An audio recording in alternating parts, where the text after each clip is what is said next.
বাংলাদেশী নাটক মানেই কিন্তু আলোচনা। সবসময় কিন্তু বাংলাদেশী মানুষের নাটক দেখতে সব দর্শকরাই পছন্দ করে।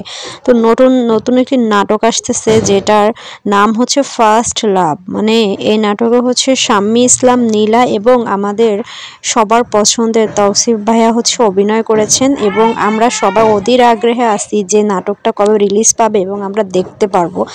এই নাটকের বেশিরভাগ শুটিংই হচ্ছে সমুদ্র সৈকতের পাশে করা হয়েছে এবং দেখা যায় যে নাটকের গল্পটা হয়তো এরকমই হবে যে অনেককে ভালোবাসে মানুষ, জীবনে অনেককে পছন্দ করে, অনেককে ভালো লাগে, বাট জীবনের প্রথম যে লাভ হয়, প্রথম যে ভালোবাসাটা হয়, প্রথম যে মানুষটার সাথে আপনি সম্পর্কে জড়ান, প্রথম যে মানুষটার মায়ায় আপনি পড়েন, সেই মানুষটাকে কিন্তু আপনি কোনোদিনই ভুলতে পারেন না।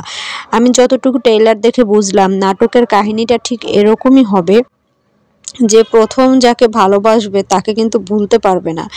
এবং দেখা যায় যে তাওসিফের জীবনে অনেক মেয়েই এসেছে, এটাই দেখায় ট্রেলারে যে সে অনেক মেয়েকেই প্রায়োরিটি দেয়, অনেক মেয়ের সাথেই ঘনিষ্ঠ হয়।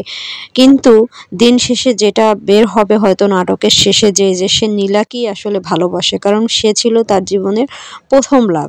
এবং শুরুতেই যেটা বললাম যে প্রথম লাভ কিন্তু মানুষ ভুলতে পারে না। জীবনে অনেক ভালোবাসা আসবে, অনেককে আপনার ভালো লাগবে, কিন্তু সত্যিকারের ভালোবাসা সেটাই হবে যেটা আপনার জীবনে প্রথম এসেছিল। এবং জীবনের যে কোনো পরিস্থিতিতে আপনি কিন্তু সেই প্রথম ভালোবাসাকে ভুলতে পারবেন না। তো দর্শক, আপনারা কে কে অপেক্ষা করে আছেন তৌসিফ ভাইয়ার এই নতুন নাটকটি দেখার জন্য অবশ্যই কমেন্ট করে জানাবেন। আমরা সবাই অপেক্ষা করে আছি অনেক সুন্দর একটি নাটক দেখব বলে। নাটকের নাম হচ্ছে ফার্স্ট লাভ এবং নীলা অবশ্যই অনেক সুন্দরী এবং ভালো নায়িকা। দুইজনের জন্য অনেক শুভকামনা রইল।